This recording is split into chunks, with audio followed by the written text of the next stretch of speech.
So hey guys, welcome back to the another video. और इस video में हम बात करने वाले हैं यार टेस्ट सीरीज के बारे में कि कैसे, कब और कौन सी टेस्ट सीरीज आपको लगानी चाहिए अगर आप गेट 2025 के लिए प्रिपेयर कर रहे हैं तो। और लास्ट ईयर मैंने क्या क्या गलती करनी टेस्ट सीरीज को लेके when I was preparing for the GATE exam, इन सभी चीज़ों के बारे में हम बात करेंगे इस वीडियो में। But before I start, hit the like button, subscribe the channel and let's get started. So the first and the most important thing is when you should start the test series while preparing for the GATE exam. So last year when I was preparing for the GATE exam, मैंने जो test series है वो last के 1.5 से 2 महीने पहले लगाना start किया था, जबकि मैंने जो टेस्ट सीरीज ली थी वो ऑलरेडी जुलाई के एंड से स्टार्ट हो चुकी थी। मैंने लगभग दिसंबर के आसपास जो है टेस्ट सीरीज लगाना स्टार्ट किया था। सो इसीलिए जो वीडियो है ये मैं थोड़ा सा जल्दी बना रहा हूँ, ताकि कोई भी स्टूडेंट जो कि गेट के लिए प्रिपेयर कर रहा है वो इस वीडियो को अगर 1 महीने बाद या फिर 2 महीने बाद भी देखता है तो स्टिल वो अपनी जो टेस्ट सीरीज है वो थोड़ी सी जल्दी स्टार्ट कर पाएगा, ताकि वो सेम मिस्टेक ना करे जो मैंने करी थी। नॉर्मली जो टेस्ट सीरीज है वो जुलाई का अराउंड स्टार्ट हो चुकी होती है, ताकि जो स्टूडेंट है वो मिनिमम 6 से 7 महीने या फिर मिनिमम एटलीस्ट 6 महीने तो वो कंसिस्टेंटली अपनी प्रैक्टिस कर सके क्वेश्चंस को लेकर, ताकि वो लास्ट के जो फुल लेंथ टेस्ट है उनके लिए अच्छे से प्रिपेयर हो जाए। लास्ट के जो फुल लेंथ टेस्ट होते हैं वो एकदम रियल एग्जाम की तरह होते हैं। वहां पर आपको 65 क्वेश्चंस मिलते हैं और 3 घंटे का टाइम मिलता है, जैसे कि आपके रियल एग्जाम में मिलता है। ठीक है, तो इसीलिए जो टेस्ट सीरीज है वो 6 महीने पहले स्टार्ट हो चुकी होती है, ताकि जो स्टूडेंट है उसको वो अच्छे से प्रिपेयर कर सके गेट एग्जाम के लिए लास्ट तक। और इसीलिए आपको जो टेस्ट सीरीज है वो जल्द से जल्द स्टार्ट कर देनी चाहिए, ताकि आप भी मिनिमम 5 से 6 महीने जो है अच्छे से प्रैक्टिस कर सको और अपने वीक टॉपिक्स को भी फाइंड आउट कर सको। अब आप में से काफी सारे स्टूडेंट ये सोचेंगे कि पहले मैं अपना सिलेबस कंप्लीट कर लेता हूँ, जो कोर्स है मेरा उसे कंप्लीट कर लेता हूँ, देन मैं टेस्ट सीरीज लगाना स्टार्ट करूंगा। अगर आप ये सोच रहे हो तो आप काफी ज्यादा लेट हो जाओगे तब तक। Now the second important thing is how can you choose the best test series for you for the GATE 2025। तो कोई भी टेस्ट सीरीज लेने से पहले ये 4 से 5 चीजें हैं जो आपको उसके अंदर देखनी है।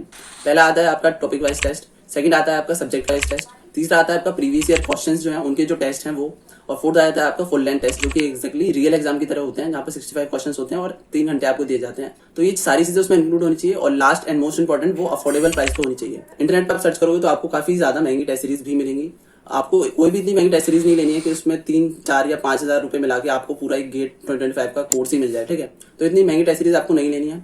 एक एवरेज आइडिया अगर मैं आपको दूं तो 800 से 1000 या 1200 या फिर 1500, मैक्स टू मैक्स 1500 के अंदर आपको एक अच्छी टेस्ट सीरीज मिल सकती है। आपको बस थोड़ा सा सर्च करना पड़ेगा, जो अलग अलग टेस्ट सीरीज हैं उनको आपको कंपेयर करना पड़ेगा कि कौन सी टेस्ट सीरीज में कौन सी चीजें हैं जो मेरे को चाहिए और कौन सी नहीं है। तो इस तरीके से आपको थोड़ा सा अपना टाइम देना पड़ेगा। अगर आप अपने पैसे सेव करना चाहते हो, थोड़ा सा टाइम देके आप अलग अलग जो टेस्ट सीरीज उन्हें कंपेयर करके एक बेस्ट टेस्ट सीरीज उठाओ और उसे परचेज करो। ठीक है, लास्ट ईयर मैंने जो टेस्ट सीरीज ली थी वो 800 से 1000 के बीच में थी और उसमें सारी चीजें इंक्लूड थी। तो टेस्ट सीरीज लेते समय आपको इन सभी पॉइंट्स को ध्यान में रखना है, देन आप एक अच्छी टेस्ट सीरीज चूज कर सकते हो अपने लिए। Now the next and the most important thing is how can you get the maximum benefits out of it. मतलब कि अगर आपने टेस्ट सीरीज ली है तो कैसे आप उसका मैक्सिमम बेनिफिट ले सकते हो, कैसे आप उसकी मदद से अपने जो प्रिपरेशन है उसको और बेहतर कर सकते हो, अपने मार्क्स को और ज्यादा इंप्रूव कर सकते हो। तो यहाँ पर आप 2 केसेस हो सकते हैं कि अगर आप एक ऐसे स्टूडेंट हो जो कि किसी इंस्टीट्यूट में जाते हो फिजिकली, या फिर कोई ऑनलाइन पेड कोर्स ले रखा है आपने और आपने उस सेम इंस्टीट्यूट या कोचिंग की टेस्ट सीरीज ली है, तो वहां पर जो उनका स्केड्यूल है वो उनके कोर्स के हिसाब से चलता है। जैसे जैसे उनके जो टॉपिक्स हैं लेक्चर्स में कंप्लीट होते जाएंगे, वैसे वैसे जो उनके टेस्ट हैं वो उस लेक्चर के या फिर उस टॉपिक के बाद ही होंगे, जो भी टेस्ट उनके टेस्ट सीरीज में। ठीक है, दूसरा केस ये हो जाता है कि अगर आप एक ऐसे स्टूडेंट हो जो कि सेल्फ स्टडी कर रहा है, या फिर आपने किसी एक इंस्टीट्यूट में पढ़ते हो और आपने टेस्ट सीरीज किसी दूसरे इंस्टीट्यूट की ली है या फिर दूसरी कोचिंग की ली है, तो वहां पर जो प्लानर है आपका वो उनके कोर्स या फिर जो टेस्ट सीरीज है उसके साथ मैच ना करे। ठीक है, हो सकता है जो टेस्ट सीरीज है उसमें जो टेस्ट है वो पहले हो और आपकी जो इंस्टीट्यूट या कोचिंग में है या फिर आप सेल्फ स्टडी कर रहे हो तो आपने वो टॉपिक बाद में प्लान कर रखा हो। ठीक है, तो इस तरीके से भी चीजें हो सकती हैं। तो वहां पर आपको जो अपनी टॉपिक्स अपनी जो प्रिपरेशन है वो उस टेस्ट सीरीज के हिसाब से अलाइन करना पड़ेगा, ताकि आप जो टेस्ट है उसे टाइम पे दे सको। मैं यही सजेस्ट करूंगा कि आप जो टेस्ट है टेस्ट सीरीज के वो लाइव दें, जिस डेट को जो टेस्ट स्केड्यूल्ड है टेस्ट सीरीज के अंदर आप वो उसी डेट को दें, ताकि आप ज्यादा अच्छे से उस चीज का बेनिफिट ले पाए टेस्ट का। ठीक है, तो इस तरीके से आपको ये चीजें देखनी पड़ेंगी कि आपको सेम इंस्टीट्यूट की टेस्ट सीरीज लेनी है, या फिर आपको अगर वहां पर महंगी मिल रही है तो आप दूसरे इंस्टीट्यूट की लेते हो तो उसका स्केड्यूल क्या है। जो बेसिकली जो स्केड्यूल है वो आप पहले देख सकते हो। कोई भी टेस्ट सीरीज आप खरीदोगे उससे पहले आपको उसका स्केड्यूल देखने को मिल जाएगा। वो लोग अवेलेबल रखते हैं जो भी टेस्ट सीरीज होती है उसका स्केड्यूल, वहां पर आप पहले ही देख सकते हो कि कौन सी तारीख को कौन कौन सा टेस्ट हो सकता है, तो वो चीज आपको वहां से पता चल जाएगी। बाकी जैसे भी आपको मैक्सिमम बेनिफिट मिले आप उस तरीके से इन चीजों को कर सकते हो। ठीक है, नाउ नेक्स्ट हम बात कर लेते हैं कुछ मिस्टेक्स के बारे में टेस्ट सीरीज को लेके। तो जो सबसे पहली मिस्टेक है वो ये है कि आपको ये नहीं सोचना है कि पहले मैं अपना सिलेबस या फिर अपना जो कोर्स है वो कंप्लीट कर लेता हूँ, देन मैं बाद में अपनी टेस्ट सीरीज लगाना स्टार्ट करूंगा और लगातार लास्ट में जो है टेस्ट सीरीज लगातार लगाता जाऊंगा। ये सेम मिस्टेक मैंने करी थी लास्ट ईयर। मैंने टेस्ट सीरीज लगाना स्टार्ट किया था लास्ट के 1.5 से 2 महीने में, बल्कि और बाद में किया था 1 महीने से थोड़ा सा पहले मैंने शुरू किया था अपनी टेस्ट सीरीज लगाना। तो ये चीज आपको नहीं करनी है, आपको अपने प्रिपरेशन के साथ साथ पैरेलली जो टेस्ट सीरीज है उसे लेके चलना है। और इससे आपको ये भी पता चलेगा कि आपकी तैयारी एक्चुअल में चल कैसी रही है, सिर्फ नोट्स और सिलेबस ही कंप्लीट हो रहा है या फिर आपको कुछ चीजें रिटेन हो भी पा रही हैं या फिर नहीं। अगर आपको कोई भी टेस्ट होने वाला है तो आपको ये नहीं सोचना है कि यार जब तक एक टॉपिक मेरा पूरा कंप्लीट नहीं हो जाएगा 100% तब तक मैं इसका टेस्ट नहीं दूंगा या फिर सब्जेक्ट का टेस्ट नहीं दूंगा जब तक पूरा कंप्लीट नहीं हो जाता। जो कुछ भी आपको उस टॉपिक के अंदर आता है, उस सब्जेक्ट के अंदर जितना भी आपको आता है, आपको कोशिश ये करनी है कि एक दिन पहले आप जितना भी मैक्सिमम पढ़ सकें उस टॉपिक से रिलेटेड पढ़ें और अगले दिन जो टेस्ट है आप उसको अटेंड करें।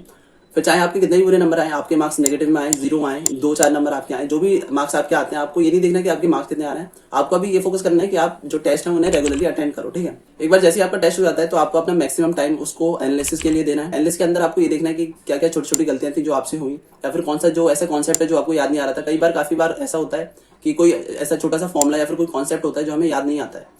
तो आपको एग्जाम के टाइम पर ये नहीं करना है कि आपको कोई छोटी सी चीज याद नहीं आ रही है तो आप थोड़ी सी हेल्प ले लो नोट से। आपको ये चीजें नहीं करनी है, आपको ऑनेस्ट होकर अपना टेस्ट देना है। और ऐसे में क्या होगा, जब आप उस चीज को रिकॉल नहीं कर पाओगे ना तो आगे के लिए वो चीज आपके दिमाग में रह जाएगी कि ऐसी क्या चीज थी। जब आप एनालिसिस करोगे तब आपको पता लगेगा कि यार ये चीज थी जो मेरे को याद नहीं आ रही थी टेस्ट के अंदर। तो इस तरीके से ऐसी जो मेमोरी है वो आपको ज्यादा याद रहती है और वो चीज आपको याद भी रहेगी आगे के लिए कि ये चीज थी जो मेरे को उस दिन उस टेस्ट के अंदर याद नहीं आ रही थी, ठीक है। तो इस तरीके से आपको ये करना है, आपको ऑनेस्ट होकर जो अपना टेस्ट है वो देना है और उसका बहुत अच्छे से जो है एनालिसिस करना है। काफी सारे स्टूडेंट क्या करते हैं, अगर सेम डे उन्होंने टेस्ट दिया है तो उसका एनालिसिस कल के लिए छोड़ देते हैं या फिर ये सोचते हैं कि यार इसका एनालिसिस मैं कल या परसों करूंगा या फिर बाद में करूंगा, ठीक है। तो ये चीज आपको नहीं करनी है, आपको सेम डे उस जो टेस्ट है उसका एनालिसिस करना है। जैसे आपने टेस्ट दिया आप उसके जस्ट बाद उसका एनालिसिस करो तो सबसे बेस्ट है। या फिर आप ये कर सकते हो कि आपने मॉर्निंग में टेस्ट दिया तो आप शाम को उसका एनालिसिस कर सकते हो या फिर सोने से पहले उसका एनालिसिस करते हो। 24 घंटे बाद आप उसका एनालिसिस करोगे, आप बहुत सारी चीजें भूल चुके होगे। सेम डे जब आप एनालिसिस करोगे या फिर जस्ट आफ्टर टेस्ट आप उसका एनालिसिस करोगे तो आपको ये पता रहता है कि यार कौन सी चीज थी जो मेरे को याद नहीं आ रही थी, कौन कौन सी छोटी छोटी चीजें थी जहाँ पे मैंने मिस्टेक्स करी, छोटी छोटी गलतियां क्या थी मेरी, कौन से फॉर्मुलाज या फिर कॉन्सेप्ट मेरे को याद नहीं आ रहे थे, या फिर कौन सा क्वेश्चन है जो बहुत ज्यादा इंपॉर्टेंट मेरे को लगा ये होते होते रह गया, या फिर बहुत छोटी सी चीज नहीं हुई मेरे से, ठीक है। तो ये सारी चीजें आपको तभी याद रहेगी जब आप सेम डे उस चीज का एनालिसिस करोगे या फिर जस्ट आफ्टर टेस्ट आप उसका एनालिसिस करोगे। तो वहीं पर आपको ये चीजें याद रहेंगी। आप 24 घंटे की बात की सोचोगे तो आप भूल चुके होगे ये सारी चीजें, ठीक है। तो मैक्सिमम बेनिफिट आप तभी ले सकते हो उस टेस्ट का जब आप उसका एनालिसिस सेम डे करो, या फिर सबसे बेस्ट है आप टेस्ट के बाद ही उसका एनालिसिस करो अनटिल अनलेस आपको कोई और इंपॉर्टेंट काम नहीं है, ठीक है। और बाकी इसके अलावा जब आप एनालिसिस करते हो तो वहां पर अगर आपको ऐसा लगता है कि कोई कॉन्सेप्ट या फिर कोई फॉर्मुला ऐसा है जो वहां पर उस क्वेश्चन के अंदर यूज हुआ है, जब आप टेस्ट सीरीज का एनालिसिस करोगे उसके सॉल्यूशंस देखो या फिर उसके वीडियो सॉल्यूशंस देखोगे, तो कोई कॉन्सेप्ट या फॉर्मुला आपको ऐसा लगता है जो वहां पर है और आपके नोट्स के अंदर नहीं है, तो आपको उस चीज को अपने नोट्स के अंदर नोट डाउन करना है, ठीक है। और सेम चीज करते करते विद द टाइम आप ये देखोगे कि आपके जो मार्क्स हैं वो धीरे धीरे इंप्रूव हो रहे होंगे जैसे जैसे आप ज्यादा से ज्यादा टेस्ट दोगे, ज्यादा से ज्यादा नंबर ऑफ क्वेश्चंस आप प्रैक्टिस करोगे, ठीक है। तो इन सभी चीजों को आपको ध्यान में रखना है जब आप टेस्ट सीरीज दो, जब आप टेस्ट सीरीज अटेंड करो। तो इस तरीके से आप जो टेस्ट सीरीज है उसके मैक्सिमम बेनिफिट्स ले सकते हो, ठीक है। और बाकी इसके अलावा कुछ टेस्ट सीरीज हैं जो मैंने खुद से सर्च करी थी आप लोगों के लिए, उनके लिंक्स मैं डिस्क्रिप्शन में दे दूंगा। और लास्ट ईयर मैंने जो टेस्ट सीरीज दी थी उसका भी लिंक मैं आपको डिस्क्रिप्शन में बता दूंगा, ठीक है। और बाकी अगर आप में से किसी को अच्छी टेस्ट सीरीज मिलती है जो कि एक काफी अफोर्डेबल प्राइस पे है तो आप उसको कमेंट सेक्शन में मेंशन कर सकते हो ताकि और जो स्टूडेंट हैं उनकी हेल्प मिल सके, ठीक है। इसके अलावा जो भी इंपॉर्टेंट चीजें थी टेस्ट सीरीज को लेकर वो सारी मैंने इस वीडियो में कवर कर दी हैं। और बाकी अगर आपको कोई चीज ऐसी लगती है जो आप चाहते हो मैं डिस्कस करूं तो आप कमेंट सेक्शन में पूछ सकते हो या फिर बता सकते हो, उस पर भी मैं जो वीडियो है वो बना के लेके आऊंगा। और बाकी make sure you subscribe the channel because 90% से ज्यादा लोग चैनल को सब्सक्राइब करना भूल जाते हैं। उनका वॉच टाइम आता है लेकिन वो सब्सक्राइब करना भूल जाते हैं पूरी वीडियो देखने के बाद। तो make sure you subscribe the channel. और इसके अलावा और भी काफी सारे जो है इन्फॉर्मेटिव वीडियोस हैं गेट से रिलेटेड, आप चैनल पे जाके देख सकते हो, जिसमें से 2 वीडियो मैं आपको डेफिनेटली रिकमेंड करना चाहूंगा। इनमें से फर्स्ट वाली आपकी प्रिपरेशन ट्रैकर। इसके अंदर मैंने ये बताया कि कैसे आप इस प्रिपरेशन ट्रैकर की मदद से अपनी जो प्रिपरेशन है उसे ट्रैक कर सकते हो। आप सारी चीजें ट्रैक कर सकते हो कि आपने कौन कौन से सब्जेक्ट्स के जो प्रीवियस ईयर्स हैं, जो टेस्ट सीरीज है वो आपने लगा लिया, रिविजन आपके कितने हो चुके हैं, ठीक है। तो इस तरीके से सारी चीजें आप ट्रैक कर सकते हो एक पेन और पेपर की मदद से। और इसके अलावा ये दूसरी वीडियो में के अंदर मैंने बताया कि कैसे आप 6 महीने के अंदर एक बेस्ट प्लान बना सकते हो अपने लिए और कैसे आप 6 महीने के अंदर अपना कोर्स कंप्लीट कर सकते हो। फिर देन बाद के जो 2 महीने हैं उसमें आप पूरी तरह अपने जो नंबर ऑफ टेस्ट है उन पर फोकस कर सकते हो और अपने जो मार्क्स हैं उनको और ज्यादा इंक्रीज कर सकते हो, ठीक है। तो इन सभी चीजों के बारे में मैंने इन वीडियोस के अंदर बात करी है, आप डेफिनेटली एक बार चेक कर सकते हो। और बाकी जो भी चीजें थी टेस्ट सीरीज से रिलेटेड वो मैंने इस वीडियो में कवर कर दी है। मेक श्योर आप चैनल को सब्सक्राइब करें ताकि जो आने वाले वीडियोस हैं उनका नोटिफिकेशन आपको मिल सके, जो भी बेल आइकन वगैरह है वो आप ऑन कर लेना, ठीक है। और बाकी वीडियो इतना ही यार, फिर मिलते हैं नेक्स्ट वीडियो में। Till then take care, keep preparing for the GATE and I will see you in the next video.